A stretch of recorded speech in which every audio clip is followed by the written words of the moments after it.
For starters, Secret Level is an American adult animated anthology series created by Tim Miller for Amazon Prime Video. And it's a series of shorts like Love, Death, and Robots and Animatrix before it. For a brief history lesson, Blur Studio was founded in March 1995 by David Stinnett, Tim Miller, and Kat Chapman. They wanted to start with Lego, but they passed. So instead, they started with the short called Go for Broke in 2004. And it was written and directed by our guy, Jeff Fowler. In 2009, they helped with Avatar, the one with the aliens. Then in 2011, they helped make the title sequence for The Girl with a Dragon Tattoo. Directed by David Fincher, by the way. More on him later. Not to mention a sequence from South Park Bigger, Longer, and Uncut. For the years following that, they worked on the cinematic trailers for a number of different video games. Then in 2016, the Sonic the Hedgehog movie was greenlit, and they were going to help create the character, which resulted in this monstrosity. But remember, that was once with Sony, and then it was reverted to Paramount. That company switch was in 2017, October 2nd to be exact. Funny enough, Paramount and Sega were once sister companies under Gulf and Western Industries, believe it or not. But Gulf and Western sold Sega's assets in 1984 before Sonic ever existed. That same year, Blur Studio worked on the title sequence for the psychological thriller Mindhunter, based off the book by John E. Douglas and Mark Olshaker.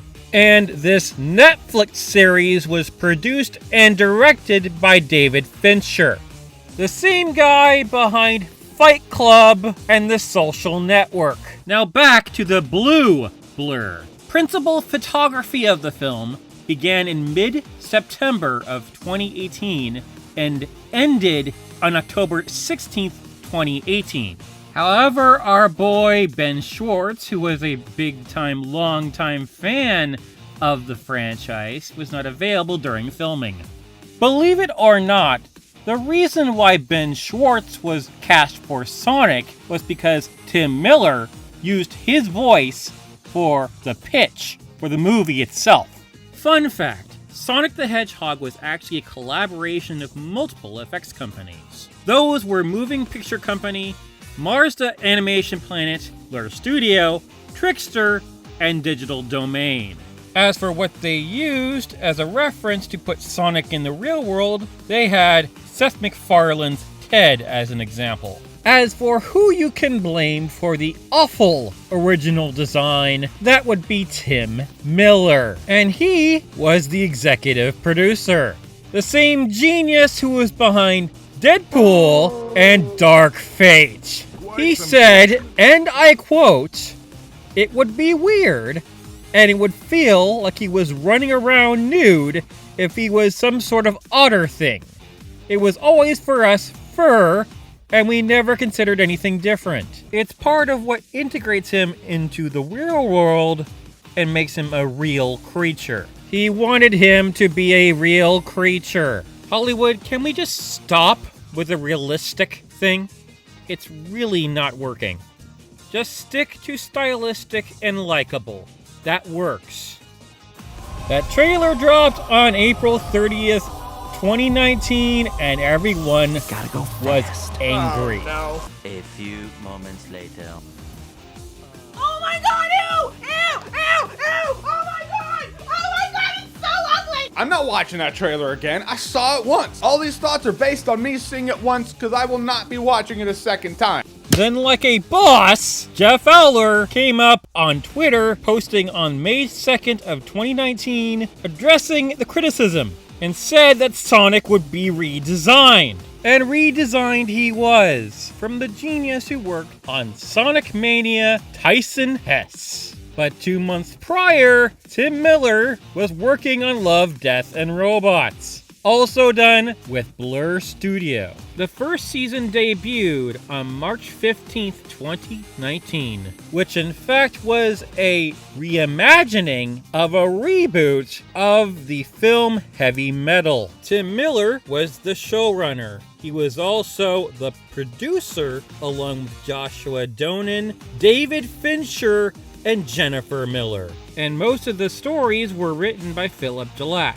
However, while the series was developed by Blur Studio, not all the shorts were made at Blur Studio. Because in the first season, it had also Blow Studio, Pinkman TV, Studio La Cachette, Unit Image, Red Dog Culture House, Abel and Baker, Access Studios, Patige Image, Sony Pictures Imageworks, Passion Animation Studios, Elena Volk's Independent Studio, Digic Pictures, Atomic Fiction, and Sun Creature Studio. Now that's what I call an anthology. The series was a huge hit. While the series was successful, Tim's idea of Sonic wasn't. So the original release date of November 8th was pushed into 2020. The original release date passed. Then on November 12th, the new Sonic was debuted. I'm Sonic, a little ball of super energy in an extremely handsome package. He's allowed to say handsome package now because he's cute. And they were like, okay, cool, we'll fix him, which I gotta give them props for that. So many people just go like, oh, well, whatever, fans, what do you know? And everyone loved it, to say the least. Then 2020 happened. In January, on the 13th, the virus left China. On the 25th, Sonic the Hedgehog debuted on the Paramount Pictures lot, then went to wide theaters on Valentine's Day, being the last film to make a profit for that year. Then March 15th was lockdown. A time in history we never want to relive ever again. The good news is, 2 days before my birthday of that year, they greenlit the sequel. Unfortunately, it was Anarchy that ruined my 35th birthday. Funny thing, Tim Sonic had a second life of his own, thanks to Disney. Moving Picture Company was working on Chippendale Rescue Rangers and happened to have the model from the original film. The machine is gonna try and surgically re-edit you, so... That means the character had a canonical surgery before his second debut. Your CG surgery was done very tastefully. Or he just let himself go. And he wasn't even the antagonist, either. Funny how things work out, huh? And that film won an Emmy for Outstanding Television Movie. As for Love, Death, and Robots, Season 2 happened on May 14th, 2021, adding Atoll Studio and Blink Industries into the mix. Then Sonic the Hedgehog 2 released on March 30th, 2022 internationally first, then on April 8th, 2022 in the United States, followed by August 19th, 2022 in Japan. But of course, as you know, before the release, a month before the first debut internationally, they greenlit another sequel. In the midst of that crazy mess, Love, Death, and Robots had another season, May 20th, 2022, adding Polygon Pictures, Buck, and Titmouse. Then on August 12th, 2022, Season 4 was greenlit. Fast forward to August of 2024, and we have the ordering by Amazon of a series called Secret Level. And along came some familiar players, including Unit Image, Digic Pictures, and Platige Image, along with a bunch of memorable actors in tow, including our Keanu Reeves, who plays Shadow in Sonic 3. And Philip Gillette wrote a few episodes, too.